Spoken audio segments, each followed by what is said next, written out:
दोस्तों आप सभी का स्वागत है आपके अपने ही चैनल ऑल एग्ज़ाम पेपर में। दोस्तों प्री बोर्ड एग्जामिनेशन कक्षा 12वीं हिंदी का फुल सॉल्यूशन लेकर आ गया हूं। जो आपका 20 जनवरी का जो पेपर होने वाला प्री बोर्ड एग्जामिनेशन कक्षा 12वीं का, इस वीडियो में आपको हिंदी का सॉल्यूशन बताने वाला हूं। तो चैनल पर पहली बार विजिट कर रहे हो, चैनल को सब्सक्राइब जरूर से कर लेना है। इस चैनल के माध्यम से आपको प्री बोर्ड के परीक्षा के जितने भी पेपर हैं सभी का आपको सॉल्यूशन मिलने वाला है। तो शुरुआत करते हैं। सबसे पहले आपको पहला क्वेश्चन दिया गया है, सही विकल्प चुनकर आपको आंसर लिखना है। तो इसमें पहला दिया गया है, उषा का जादू टूटने का कारण है। 4 ऑप्शन दिए गए हैं आपको। पहला ए दिया गया सूर्योदय, ब दिया गया सूर्यास्त, स दिया गया ओस और जो है द दिया गया मंद मंद हवा। तो इसका करेक्ट आंसर हो जाएगा, आपका राइट आंसर हो जाएगा इसका ए वाला, इसका करेक्ट आंसर हो जाएगा सूर्योदय, इसका ए वाला राइट आंसर हो जाएगा। सेकंड आपका 2 नंबर क्वेश्चन पूछा गया है, चौके के गीले होने का भावार्थ है। तो इसमें 4 ऑप्शन दिए गए। इसका दोस्तों राइट आंसर आपका हो जाएगा ए नंबर का राइट आंसर होगा नए जीवन का उदय, इसका करेक्ट आंसर ए नंबर का हो जाएगा। डायरेक्टली आंसर बता रहा हूँ क्योंकि आपका ज़्यादा टाइम है वो खराब ना हो। 3 नंबर क्वेश्चन पूछा गया है, सिल्वर बेल्डिंग कहानी की मूल संवेदना आपको बतानी है। तो 3 नंबर क्वेश्चन का राइट आंसर हो जाएगा पीडी अंतराल, इसका करेक्ट आंसर हो जाएगा ए वाला भी, इसका करेक्ट आंसर हो जाएगा। 4 नंबर क्वेश्चन आ जाता है, विज्ञान के क्षेत्र में काम कर रही भारत की जो संस्थाएं हैं वो कितनी हैं। तो इसका करेक्ट आंसर हो जाएगा 4 नंबर क्वेश्चन का करेक्ट आंसर आपका हो जाएगा 3, इसका करेक्ट आंसर हो जाएगा। जो विज्ञान क्षेत्र में जो काम कर रही हैं वो भारत की जो संस्थाएं हैं वो 3 हैं, इसका करेक्ट आंसर ब नंबर का हो जाएगा। 5 नंबर क्वेश्चन पूछा गया है, विभवानुभाव व्याभिचारी और सहयोगात्मक रक्स निष्पत्ति यह परिभाषा है। तो ये किसकी परिभाषा है, ये आपको बताया, इसमें पूछा गया है। तो ये दोस्तों क्या है, भरत मुनि, इसका राइट आंसर हो जाएगा।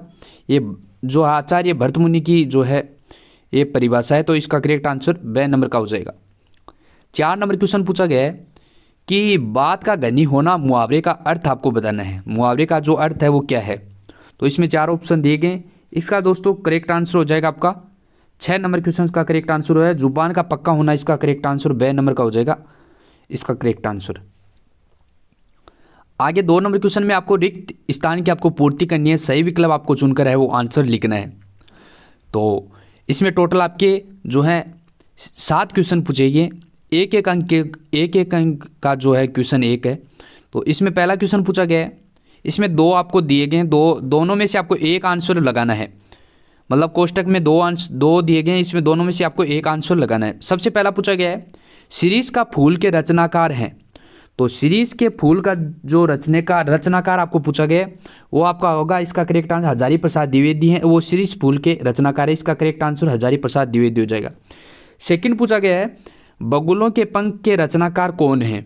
तो जो बगुले हैं उसके पंख के जो रचनाकार हैं वो कौन है, आपके उमा शंकर जोशी, इसका करेक्ट आंसर हो जाएगा। इसका आपको सेकंड वाला लगा लेना, उमा शंकर जोशी सेकंड का राइट आंसर हो जाएगा। 3 नंबर क्वेश्चन पूछा गया है, कुटीकरण को भी कहते हैं। तो कुटीकरण को क्या कहते हैं ये आपको पूछा गया है। तो 3 नंबर में आपको लगा लेना है, 3 नंबर क्वेश्चन में आपको एनकोडिंग, इसका करेक्ट आंसर लगा लेना है, एनकोडिंग, इसका करेक्ट आंसर लगा लेना है। 4 नंबर क्वेश्चन पूछा गया है, आनंदा की पाठशाला से लगती है, कितने बजे लगती है, मतलब ये आपको बताना है। इसमें 10 और 11 2 टाइमिंग दिए गए, तो इसमें आपको बताना है कि आनंदा की जो पाठशाला है वो सुबह कितने बजे लगती है। तो ये आपको पूछा गया है। तो इसका दोस्तों करेक्ट आंसर हो जाएगा आपका 11 बजे, इसका करेक्ट आंसर हो जाएगा सेकंड वाला।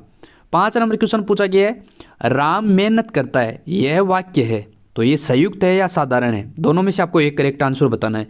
तो ये साधारण वाक्य है, तो दोस्तों इसका करेक्ट आंसर हो जाएगा सेकंड वाला लगा लेना, साधारण है इसका करेक्ट आंसर 5 नंबर क्वेश्चन का। 6 नंबर क्वेश्चन पूछा गया है, गद्य पद्य मिश्रित काव्य कहलाता है। तो 4 नंबर में आपको बताना है, इसमें मतलब 6 नंबर क्वेश्चन है दोस्तों, ये 6 नंबर क्वेश्चन है कि गद्य पद्य मिश्रित काव्य कहलाता है। तो इसमें आपको काव्य बताना है, तो इसमें आ जाएगा आपका चंपू काव्य, इसका करेक्ट आंसर फर्स्ट वाला हो जाएगा। 7 नंबर क्वेश्चन पूछा गया, आधुनिक काल के जनक माने जाते हैं। तो आधुनिक काल के जनक माने जाते हैं वो भारतेंदु हरिश्चंद्र है, ये माने जाते हैं। तो इसका करेक्ट आंसर ये हो जाएगा आपका फर्स्ट वाला। तो इस प्रकार से आपको आंसर करने थे। तो ये 7 क्वेश्चन पूछे गए हैं, रिक्त स्थानों की आपको पूर्ति करनी है, तो इस प्रकार से आपको कर देनी है। तो आपको डायरेक्टली आंसर लगा देना है, तो इस प्रकार से आपको लगा देना है। 3 नंबर क्वेश्चन दोस्तों पूछा गया है कि सही जोड़ी को आपको मिलान करके आपको लिखना है। सबसे पहले ए और ब दोनों साइड में आपको दिए गए, आपको इसका जो है मिलान करना है। तो सही जोड़ी का आपको मिलान क्या है। पहला पूछा गया है फणीश्वर नाथ रेणु, फणीश्वर नाथ रेणु को आपको मिला देना है। ये दोस्तों कविता आपकी पहलवान की ढोलक गैस से मिला देना है। आगे सेकंड पूछा गया आत्म परिचय, आत्म परिचय को आपको मिला देना है हरिवंश, जो हरिवंश राय बच्चन है इससे आपको मिला देना है। आगे पूछा गया अतीत के पांव, अतीत के पांव आपको पूछा गया है, तो इसको मिला देना आपको यात्रा वृत्तांत में, आपको यात्रा वृत्तांत से मिला देना है। आगे पूछा गया माधुर्य ओज व प्रसाद गुण, ये किस में है। तो इसमें आपको जो है 4 नंबर में आपको लगा देना है शब्द गुण, शब्द गुण है ये, शब्द गुण गया से आपको मिला देना है। आगे पूछा गया हिंदी, 5 नंबर पूछा गया हिंदी, हिंदी एक है वो भाषा है, तो इसको भाषा से मिला देना है, 6 नंबर से मिला देना है। आगे पूछा गया समाचार लेखन के, समाचार लेखन में आपको समाचार लेखन है वो 6 प्रकार के होते हैं, तो इस प्रकार से आपको 6 से मिला देना है। तो इस प्रकार से आपको सही जोड़ी का मिलान करना है। तो इसको आपको अच्छे से दोस्तों अच्छे से मिलान करना है ताकि आपको 6 में से 6 अंक है वो मिले। तो इस प्रकार से आपको मिला देना है, इस प्रकार से आपको सही जोड़ी का मिलान करना है। आगे 4 नंबर क्वेश्चन पूछा गया है कि एक वाक्य में आपको उत्तर देना है। सबसे पहले एक वाक्य में आपको उत्तर देना है, तो इसको एक बार छोड़ते हैं और सत्य असत्य वाले को देख लेते हैं। पहले सत्य और असत्य वाले क्वेश्चंस को देख लेते हैं। तो सत्य और असत्य में आपको आंसर देना 5 नंबर क्वेश्चन का। 4 नंबर मैंने ये बार जो है बाद में आपको बता देंगे, पहले आपको 5 नंबर बता देते हैं सत्य और असत्य में।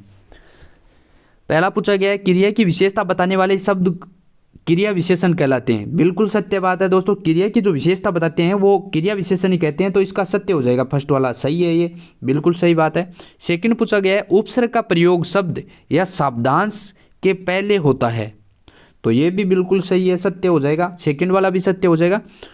3 नंबर पूछा गया सिंधु घाटी सभ्यता में पत्थर और तांबे का प्रयोग होता है, तो ये भी बिल्कुल सत्य हो जाएगा, 3 नंबर भी आपको सत्य लगा लेना है। 4 नंबर आ जाता है कि लेखन का अवश्य यांत्रिक हस्तकौशल होता है, तो ये 4 नंबर भी आपको सत्य लगा लेना है। ये चारों जो है 4 तक आपको सत्य सत्य लगा लेना है।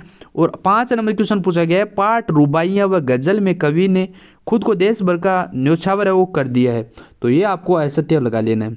6 नंबर का जो 4 नंबर तक आपको जो है सत्य लगा लेना है, उसके बाद 5 नंबर को आपको असत्य लगा लेना है। 6 नंबर पूछा गया है कि मेरी कल्पना का आदर्श समाज पाठ के लेखक बाबा साहेब भीमराव अंबेडकर हैं, तो ये बिल्कुल सत्य बात है, तो ये सत्य आपको लगा लेना है। ये 6 नंबर का भी आपको सत्य लगा लेना है। इस प्रकार से आपको सत्य और असत्य का मिलान करना है।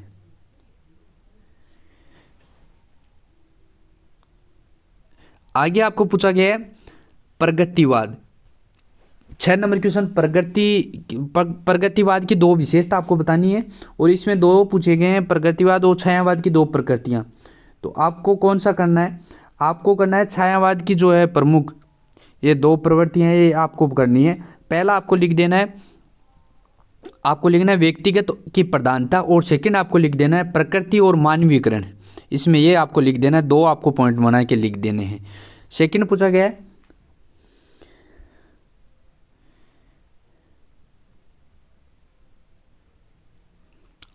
सेकंड आपको पूछा गया बच्चे किस बात की आशा में नेड़ों से झांक रहे होंगे, और इसके अथवा में दिया गया रचना के संदर्भ में अधड़ और बीज क्या है, तो दोनों में से आपको एक करना है। इसके बाद में नाटक एवं एकांकी में 2 आपको अंतर लिखने हैं।